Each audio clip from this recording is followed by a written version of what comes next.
What phenotyping is really looking at the plants. We have been doing phenotyping, plant phenotyping, since the very beginning of our interactions with plants. My name is Magdalena Julkowska, and I'm an assistant professor here at Boyce Thompson Institute.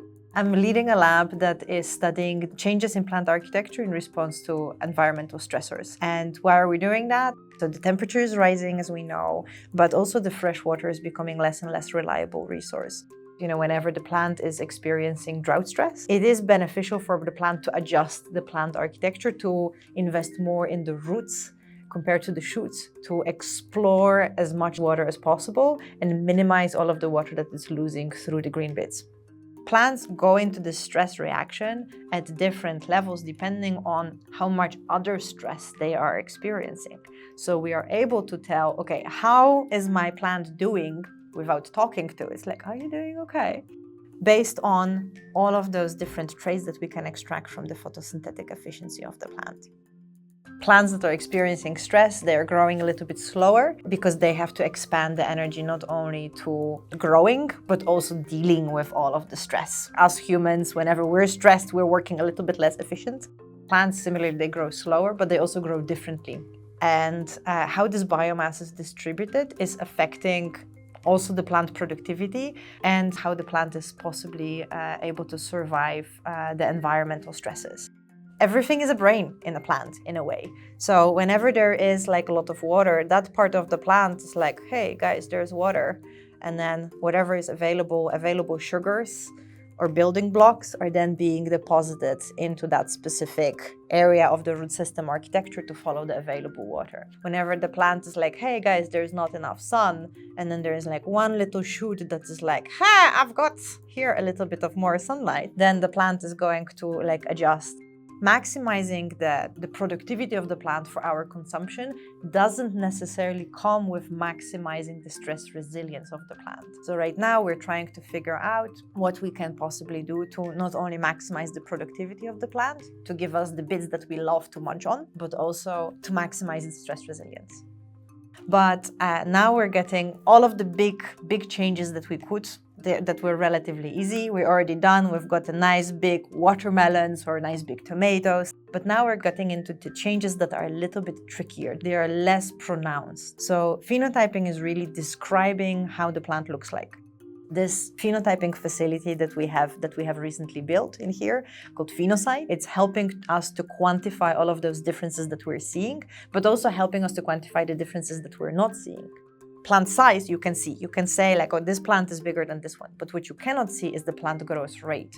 For that, you need to have multiple measurements. So having this data throughout time is great for us to look at a little bit more nuanced patterns in how plants react to stress. The other thing that is also really cool is we've got this camera that is allowing us to see beyond what we can see with our eyes. So we've got this camera that is a multispectral camera. So multispectral camera means basically you've got right now, we're filming with the camera that is RGB. So we're filming red, green, and blue. Multispectral camera can say, okay, I want only this part of my visible spectrum to be recorded, and then another part and another part. And from all of those different spectra, we can actually calculate different traits of the plant. So for example, we can calculate how much chlorophyll, which is the green pigment in the plant, how much chlorophyll does the plant have, or how much anthocyanin. So sometimes whenever the plants get purple because they've got too much or too little light, that's the anthocyanin that you're seeing, and it's also increasing with stress. With imaging, we're taking all of those measurements non-destructively, and also we can look at the spatial distribution of the signal. So whenever we would take a leaf, you only have the amount of the pigment in the entire leaf. But if we've got an image, you can say, oh, but look, on those images, we can see a pattern. So the edge of my leaf is looking slightly different than the center of my leaf. Or like my older leaves are reacting differently. So it provides you like a totally new, way of looking at the plants. The benefit of having the system fully automated is that we've got the machines that are, scheduling the plants to go to the camera and kind of have those images taken. If we are having images taken by a human, you need to be physically present in the lab, so you can only do it at the certain times of the day. with the machines, plants growing on the conveyor belts and the conveyor belts moving whenever we schedule it. So you can do measurements in the middle of the night and nobody's losing any sleep about that. We've got a much higher density of time points that we can look at. So we can see not only the growth rate of the plants, but maybe also the leaf movement throughout the day or changes that are dependent on the day-night cycle. And having those machines that are doing automated weighing and watering, we can then have, okay, each plant is getting exactly 200 milliliters a day whenever you're not under stress conditions, and maybe only 50 milliliters a day whenever you are scheduled to undergo drought stress. And then we can reproduce it whenever, we do one experiment today.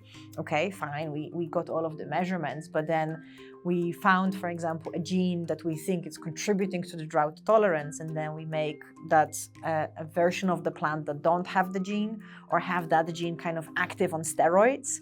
We can then make those mutants and test them under exactly the same conditions. So it's helping us to reproduce the experiments as well.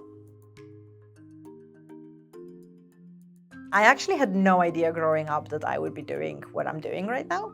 And when I was growing up, I always liked asking questions, drove my parents nuts, and I liked spending time outside, but I never really had an idea that this could be, a career.